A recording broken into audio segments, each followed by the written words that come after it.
నమస్తే శ్రీమాత్రే నమః శ్రీ గురుభ్యో నమః. అయితే నేను ఎప్పుడూ మీ ముందుకు ఒక్కొక్క ప్రతి నెలలోనూ వచ్చే రాజయోగాలను మాత్రమే వాటితో మాత్రమే నేను మీ ముందుకు వస్తాను. అయితే ఈ రాజయోగాలు, మహారాజయోగాలు, యోగాలు ఇలాంటి వాటిలో స్పెషల్ ప్రతి ఒక్కళ్ళకి ఏదో ఒక మంచి జరగాలనే ఆశయంతో మీ ముందుకు ఈరోజు మరొక యోగాన్ని తీసుకొచ్చాను. అయితే ఆ యోగం ఏంటంటే శుక్రగ్రహము నక్షత్రంలోకి మారడం వల్ల వచ్చే అరుదైన రాజయోగం అన్నమాట. అంటే మనకి ఈ గ్రహాలు ఒక్కొక్కసారి రాసుల్లో మారుతూ ఉంటాయి, ఒక్కొక్కసారి నక్షత్రాలలో కూడా మార్పులు సంభవిస్తుంటాయి. ఈసారి శుక్రగ్రహము నక్షత్రాలలో మారిందనమాట. ఈ మారడం వల్ల ఎలాంటి చారిత్రాత్మక సంఘటనలు జరుగుతాయి, రాసుల వాళ్ళకి ఎలాంటి మంచి ఫలితాలు వస్తాయి అనే అంశాన్ని మీకు సవివరంగా తెలియజేస్తాను. అయితే ఈ శుక్రగ్రహ మార్పులు, నక్షత్ర మార్పులు ఏ సమయంలో ఏ రోజు నుంచి ఎలాంటి ఫలితాలు ఇస్తాయి అంటే కనుక జూన్ 13 నుంచి 2025 అంటే గత నెల 2025 జూన్ 13లోనే అంటే రాత్రి 9:21 శుక్రగ్రహము భరణీ నక్షత్రంలోకి ప్రవేశించేసింది. అయితే ఇది ఎప్పటి వరకు ఉంటుందంటే 6 వారాల సమయం వరకు ఈ సమయము అంటే ఈ రాజయోగము ఉండబోతోంది. ఆ సమయం ఎప్పుడు అంటే జూన్ 26 మళ్ళా మధ్యాహ్నం 12:24 సమయానికి శుక్రుడు కృత్తికా నక్షత్రంలోకి మారాడు. అంటే భరణీ నక్షత్రంలో నుంచి కృత్తికలోకి మారాడు. ఇలా ఒకే సమయంలో ఒకే నెలలో 2 నక్షత్రాలు శుక్రగ్రహం మారింది. అయితే వీటి యొక్క ఫలితాలు కొన్ని రాసులు లక్కీ రాసులు, రాజయోగాలే కాదు సుమండి, ఈ రాజయోగాలలో కూడా నక్షత్ర రాజయోగాలను కూడా మీకు నేను అందిస్తున్నాను. అయితే 4-5 రాసులు అయితే మాత్రము చాలా చక్కగా ఉండబోతున్నాయి. మేషరాశి, వృషభ రాశి, మిథున రాశి, ధనస్సు రాశి, సింహము ఈ రాశుల వాళ్ళకి విశేషంగా ఉండబోతోంది. అయితే ఇవి ఎందుకు లక్కీ రాశులు అనేది కూడా మీకు తెలియపరుస్తాను. శుక్రగ్రహము సంపదకు, సౌఖ్యానికి, ఆనందానికి ప్రతీక. అయితే ఇవి భరణీ నక్షత్రం నుంచి కృత్తికా నక్షత్రంలోకి మార్పు చెందిన సమయము అంటే జూన్ 26 వరకు మనకి ఇంకా చాలా సమయం ఉంది. కాబట్టి ఎట్లాంటి ఫలితాలు ఇస్తున్నాయి ఈ రాశుల వాళ్ళకి అంటే కనుక ఆర్థిక లాభాలు, కెరియర్లో గ్రోత్, ప్రమోషను, ఉజ్వలత అంటే విపరీతమైన డ్రాస్టిక్ చేంజ్ ఇవ్వబోతోంది. తర్వాత వైవాహికంగా అంటే వివాహపరంగా, దాంపత్యంలోనూ గుడ్ రిలేషన్స్ ఉండబోతున్నాయి. దీంతో పాటు ప్రజాదరణ, సోషల్ మాధ్యమాలలో ఎవరైతే ఉన్నారో వారికి విశేషమైన స్థాయి లభించబోతోంది. అయితే ఏ నెలలో ఎంతెంత కాలం ఉంటుంది అనేది కూడా మీకు తెలియపరుస్తా. మీకు ఒక కన్ఫ్యూజన్ రావచ్చు, ఏ నెలలో మేము చూసుకోవాలి, ఎంతెంత సమయం ఉండబోతోంది అనే సందేహం లేకుండా అది కూడా మీకు ఇక్కడ ఇచ్చేస్తాను. అయితే ఈ శుక్రగ్రహము భరణీ నక్షత్రంలో జూన్ 13 నుంచి 26 వరకు, కృత్తికా నక్షత్రంలో జూన్ 26 నుంచి సుమారు జూలై 10వ తారీఖు వరకు అనగా 12 రోజులు ఉండబోతోంది. అయితే ఈ 2 రోజులు చాలా గుర్తుపెట్టుకోండి. వీలైతే స్కిప్ చేయకుండా నోట్ చేసుకునే ప్రయత్నం చేయండి, లేదా మరల చూసే ప్రయత్నం చేసుకోండి. శుక్రుడు స్వరాశిలోనే అంటే వృషభ రాశిలోనే జూన్ 29 నుంచి జూలై 26 వరకు ఉంటాడనమాట. ఇది కూడా మీరు చాలా జాగ్రత్తగా ఏ రాశుల వాళ్ళకి ఏ సమయాల్లో అనేది చెప్పాను కాబట్టి రాసుకుని నేను చెప్పే పరిహారాలు కానీ ఈ యొక్క ఫలితాలు కానీ జాగ్రత్తగా చూసుకునే ప్రయత్నం చేసుకోండి. అయితే మొత్తంగా చూసినట్టయితే జూన్ 13 నుంచి జూలై 26 వరకు సుమారుగా 6 వారాల పాటు ఈ శుక్రుడు సంచారం చేయబోతున్నాడు అనమాట. విశేషమైన ఫలితాలను ఇవ్వబోతున్నాడండి. అయితే ఆ రాసులకే కాకుండా దేశకాలమాన న్యాయ, ఆర్థిక, రాజకీయ రంగాల్లో కూడా మనం చూసుకోవాలి కదా. ఇప్పుడు ఒక్కొక్క పరిధిలోనూ ఎలా ఉండబోతోంది అనేది చెప్తాను. ముందుగా ఆర్థికంగా చూసినట్టయితే ద్రవ్య వేదన అంటే స్టాక్ మార్కెట్లో కావచ్చు పెరుగుదల కనబడుతోంది. టెక్, ఎఫ్ఎంసీజీ, ఐటీ రంగాలలో వృద్ధి కూడా కనబడుతోంది. తర్వాత విదేశ పెట్టుబడులు చాలా ఫ్లో ఎక్కువగా ఉండబోతోంది. వృషభ, మిథున, ధనస్సు రాశుల కలిసే ఈ అనుసంధానం అనేది ఏర్పడబోతోంది.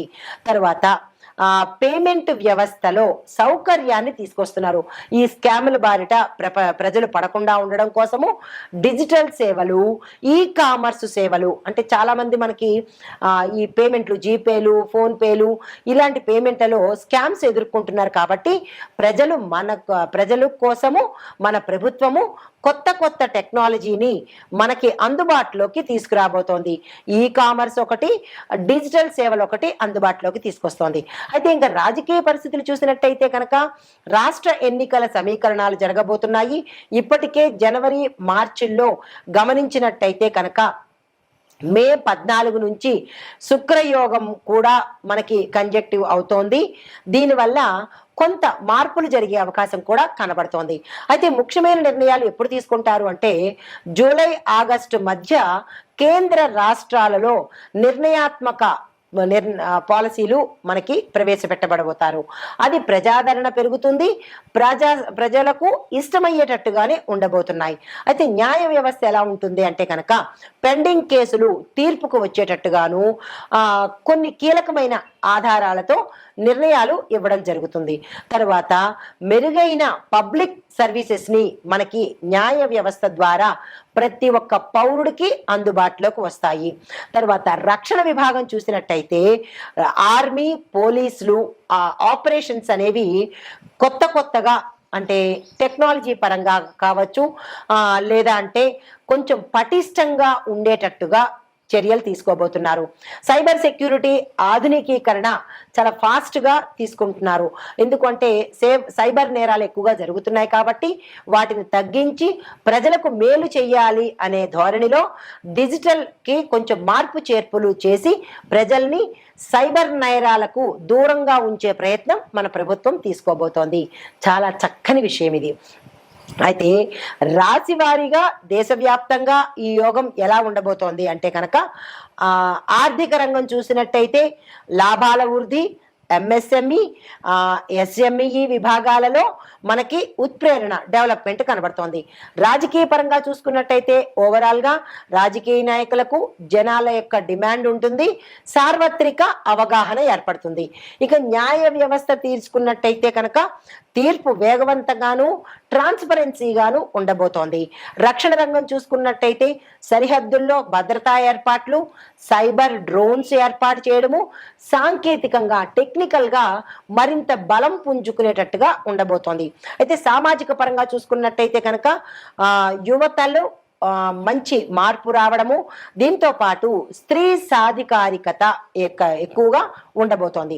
అయితే అభివృద్ధి పరంగా చూసుకున్నట్టయితే కనుక ఇన్ఫ్రాస్ట్రక్చర్స్ కానీ, ప్రాజెక్ట్స్ కానీ, డిజిటల్ ఇండియాలో కానీ, లేదా విద్యా రంగాలు డెవలప్ అవ్వడం ఎక్కువగా మనం గమనించబోతున్నాము.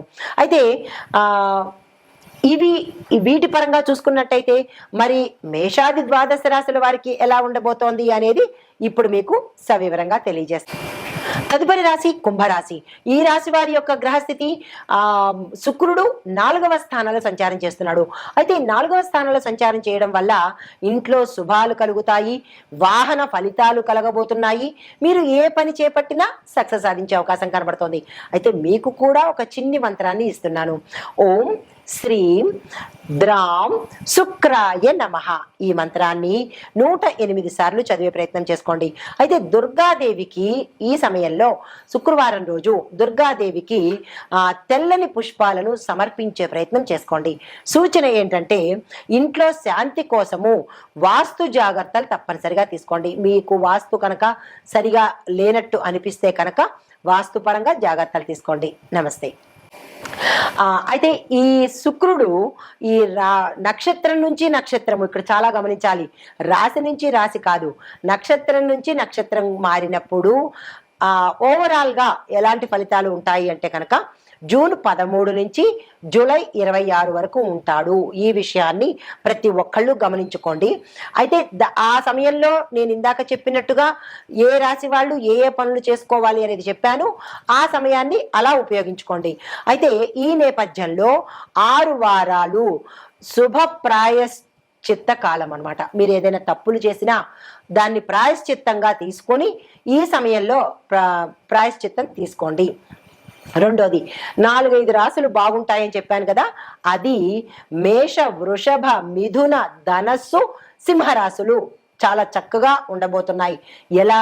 ఆర్థికంగాను, కెరియర్ పరంగాను, కుటుంబ పరంగాను చక్కగా ఉండబోతున్నారు. అయితే ఇంకా దేశవ్యాప్తంగా ఓవరాల్గా ఎలా ఉండబోతోంది అంటే కనుక ఆర్థిక వృద్ధి ఉంటుంది, రాజకీయంలో కొత్త చరిత్రలు రాబోతున్నాయి, న్యాయం పారదర్శకంగా ప్రతి ఒక్కళ్ళకి ప్రతి పౌరుడికి అందుబాటులోకి వస్తుంది, భద్రతలో మన దేశము టాప్ రేంజ్లో ఉండబోతోంది. అంటే భద్రతా ఏర్పాట్లు చాలా విస్తృతంగా తీసుకోబోతున్నారు. అయితే ఇది ఒక గోల్డెన్ పీరియడ్ అని చెప్పొచ్చు. జూన్ 13 నుంచి జూలై 26 వరకు ప్రతి ఒక్కళ్లకు ఇది గోల్డెన్ పీరియడ్. దీన్ని వృధా చేసుకునే ప్రయత్నం అస్సలు చేసుకోకండి. నమస్తే.